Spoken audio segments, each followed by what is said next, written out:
নমস্কার, আপনারা দেখছেন সন অফ বেঙ্গল বাংলার খবর। রানীগঞ্জে 93 নম্বর ওয়ার্ডের বঙ্গলিক ভবনে লক্ষ্মী ভান্ডারকে নিয়ে 93 নম্বর ওয়ার্ডের মহিলাদের লক্ষ্মী ভান্ডারের সাথে যুক্ত করার জন্য মহিলাদের একটি মুভির মাধ্যমে দেখানো হচ্ছে। এই অভিযান রানীগঞ্জের প্রতিটি ওয়ার্ডে পরিচালিত হচ্ছে। মহিলাদের এই মুভিটি দেখিয়ে বোঝানো হচ্ছে যে রাজ্যের মুখ্যমন্ত্রী মমতা বন্দ্যোপাধ্যায় মহিলাদের জন্য কি কি করেছেন। এই অনুষ্ঠানটি 93 নম্বর ওয়ার্ডে টিএমসি কর্মীদের পক্ষ থেকে আয়োজন করা হয়েছিল। এই উপলক্ষে জেলা পরিষদের সহসভাপতি বিষ্ণুদেব ননিয়া এবং জেলা যুব টিএমসি সভাপতি পার্থ দেওয়াসী উপস্থিত ছিলেন। এ বিষয়ে পার্থ দেওয়াসী বলেন যে মুখ্যমন্ত্রী মমতা বন্দ্যোপাধ্যায়ের নেতৃত্বে যেভাবে মানুষের উন্নয়নের জন্য কাজ করা হচ্ছে তার থেকে পরিষ্কার যে মানুষ মমতা বন্দ্যোপাধ্যায়ের সাথে থাকবে, কারণ বিগত 15 বছরে মমতা বন্দ্যোপাধ্যায়ের নেতৃত্বে টিএমসি সরকার মানুষের প্রকৃত উন্নতি করেছে। যুব সাথী প্রকল্প নিয়ে তিনি বলেন যে এই প্রকল্পের মাধ্যমে মুখ্যমন্ত্রী এই রাজ্যের যুবক যুবতীদের জন্য একটি অনন্য প্রকল্প নিয়ে এসেছেন, যা ভবিষ্যতে অন্য রাজ্য অনুসরণ করবে।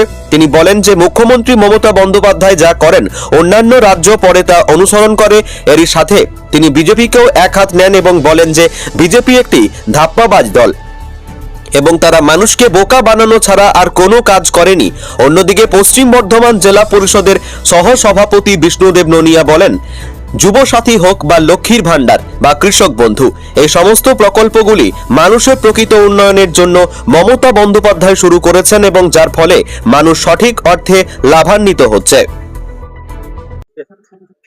দেখুন, আজকের যে আমাদের কর্মসূচি ছিল এটা উন্নয়নের পর্ব একটা কর্মসূচি, যেখানে 2011 থেকে 2026 আমাদের সরকার মামাটি মানুষের সরকার আসার পর থেকে কি কি উন্নয়ন করেছে, কি কি কর্মসূচি করেছে, কি কি প্রকল্প নিয়েছে, সবটা একটা চলচ্চিত্রের মধ্য দিয়ে আমাদের দেখানো হচ্ছে।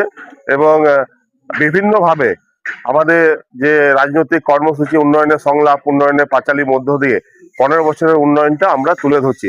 এবং আমার মনে হয় আপনারা লক্ষ্য করবেন যে গোটা ভারতবর্ষের মধ্যে একমাত্র রাজনৈতিক দল তৃণমূল কংগ্রেস যে নির্বাচনে যাওয়ার আগে কি কি কাজ করেছে তার হিসাব মানুষের কাছে দিয়ে শ্বেতপত্র প্রকাশ করে মানুষের কাছে যাচ্ছে আমরা এই প্রকল্পগুলো করেছি। এটা অন্য কোনো রাজনৈতিক দল এর আগে মানে বিগত দিনে করেনি এবং ভবিষ্যতে করবে কিনা জানি না। একমাত্র তৃণমূল কংগ্রেস সৎ সাহস আছে, মমতা বন্দ্যোপাধ্যায় কাজ করেছে, উন্নয়ন করেছে, মানুষকে পরিষেবা দিয়েছে, তাই আজকে মানুষের কাছে গিয়ে টোটাল তথ্য 15 বছরের মানুষের কাছে তুলে ধরছে।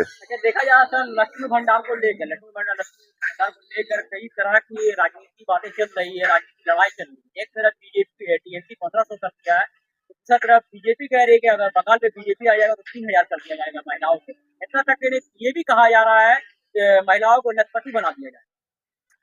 দেখুন, বিজেপি কথা মানুষ বিশ্বাস করে না, কারণ মানুষ বিজেপিকে ভোট দিয়ে ঠকেছে।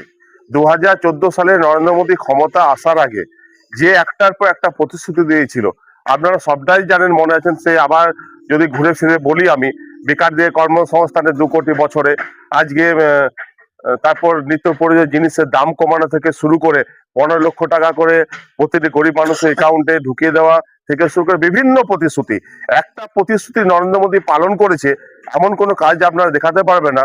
এবং গরিব সাধারণ খেটে খাওয়া মানুষের জন্য কাজ করেছে সেরকম কোনো নিদর্শন নেই। এরা যেটাই করেছে মানুষকে ধাপ্পা দিয়ে মিথ্যা বলে একটার পর একটা নির্বাচনের বৈতরণিক পের হয়ে এসেছে। আর সর্বোপরি বাংলার ভোট, এই বাংলা অন্য রাজ্যের সাথে তুলনা করা হয় না, কারণ এই বাংলা একসময় পরাধীন ভারতবর্ষকে স্বাধীনতা করার জন্য অগ্রণী ভূমিকা নিয়েছে, এই বাংলার নেতৃত্ব দিয়েছে। তাই আগামী দিনে ভারতবর্ষে যে মুখোশধারী সরকার রয়েছে তার বিরুদ্ধে বাংলা থেকে আওয়াজ উঠবে এবং মমতা বন্দ্যোপাধ্যায়ের নেতৃত্বে, অভিষেক বন্দ্যোপাধ্যায়ের সেনাপতিতে আগামী দিনে বাংলা ভারত জয় করবে। আমি পার্থ দেওয়াসী, পশ্চিম বর্ধমান জেলা তৃণমূল যুব কংগ্রেসের সভাপতি। हिंदी में बोल देते हैं हम लोग हिंदी में बोलते हैं लक्ष्मी आए घर में। बांग्ला में होगा ईदगाह, बांग्ला में होगा लकी एलो बाड़ीते, लकी एलो घरे। ठीक है, ये प्रोग्राम चल रहा है और विशेष करके हम रानीगंज वासी से अनुरोध करते हैं कि वर्तमान में जो भारतीय जनता पार्टी बंगाल में हमला नहीं कर रहा है, बंगाल में चुनाव की जीतने हारने की बात है। भारतीय जनता पार्टी पश्चिम बंगाल में जो है हमारे बंगाल की संस्कृति के ऊपर हमला कर रहा है, बंगाल की एकता अखंडता के ऊपर हमला कर रहा है। इसलिए आज जो है रानीगंज वासी से हम लोग अपील करने आए हैं। यहाँ के वार्ड से जितने भी हमारे काउंसलर हैं, सभी से जितने आवाम हैं, हम आप प्रेस के साथियों से अपील करते हैं कि ये चुनाव जो सामने चुनाव आ रहा है, 1 महीना 2 महीने के अंदर ही चुनाव होगा। इस चुनाव में लड़ाई ये नहीं है बंगाल में। बंगाल के विकास तो इतना किया गया है जो भारत सरकार की आंकड़ा है। भारतवर्ष में जो है हमारा पश्चिम बंगाल जो है 1-2 नंबर में आके खड़ा है, इतना डेवलप किया गया है। हम डेवलप की बात नहीं, जरूरी है भारत की एकता, अखंडता, भारत की संस्कृति की रक्षा होगा या नहीं होगा, आज सवाल ये है। और इसलिए हम लोग प्रचार कर रहे हैं, जो पश्चिम बंगाल में संस्कृति, हमारे भारत बंगाल की जो संस्कृति है, हिंदू मुस्लिम सिख ईसाई की जो एकता है, इसकी रक्षा करने की लड़ाई है। और हम लोग इसको लड़ाई लड़ेंगे। और बीजेपी को कोशिश की जाएगी यहाँ पर जो पश्चिम बंगाल में कुछ शिक्षा दिया जाए, जिसको नामो निशान मिटा दिया जाए। और शुरुआत जो है हम लोग रानीगंज विधानसभा से करेंगे। हमारा भाई पार्थ ही बोल रहा था जो हम लोग 25,000 अंडाल से दे देंगे। हम तो बोलते हैं 25,000 वोट रानीगंज से लीड हो, तब भारतीय जनता पार्टी को समझ में आएगा हम क्या कर रहे हैं क्या नहीं कर रहे हैं। हम चाहते हैं कि यहाँ पर सिर्फ जो रानीगंज जो हमारा जो है, रानीगंज इलाका जो है, रानीगंज जो ब्लॉक है, रानीगंज जो हमारा पौरसभा का जो 11 वार्ड है, इस वार्ड से हम व्यापक लीड चाहते हैं। हम हर घर घर तक जाने की चेष्टा करेंगे। रानीगंज विधानसभा में हमारा प्रार्थी जो भी होगा, हम लोग उसको विपुल वोट से जिताना चाहते हैं। और भारतीय जनता पार्टी की चेष्टा की जाएगी, रानीगंज विधानसभा में इस पर जमानत जब्त किया जाएगा।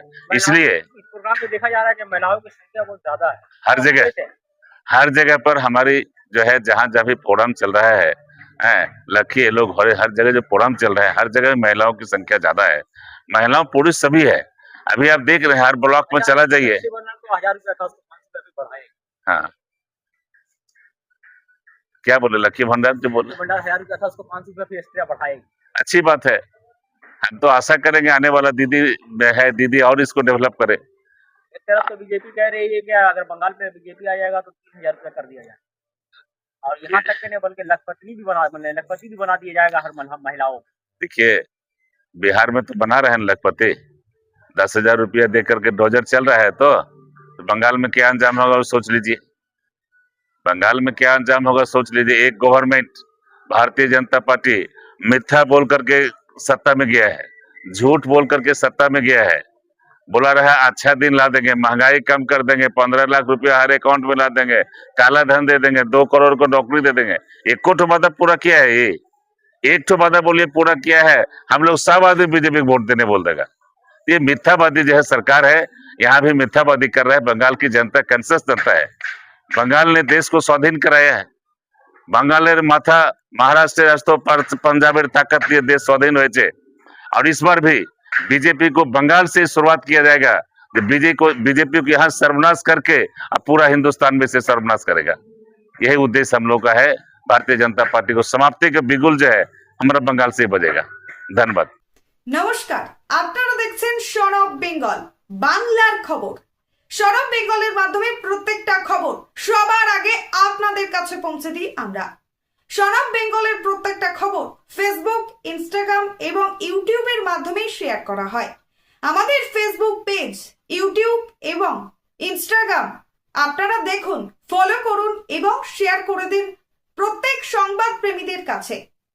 আমাদের ফেসবুক পেজে যান, সেখানে গেলে দেখতে পাবেন রাজনীতি, খেলার খবর এবং বিনোদন জগতের সমস্ত আপডেট সহ লোকাল খবরের খুঁটিনাটি উপলব্ধ। তাই সঙ্গে থাকুন, দেখতে থাকুন সন অফ বেঙ্গল বাংলার খবর।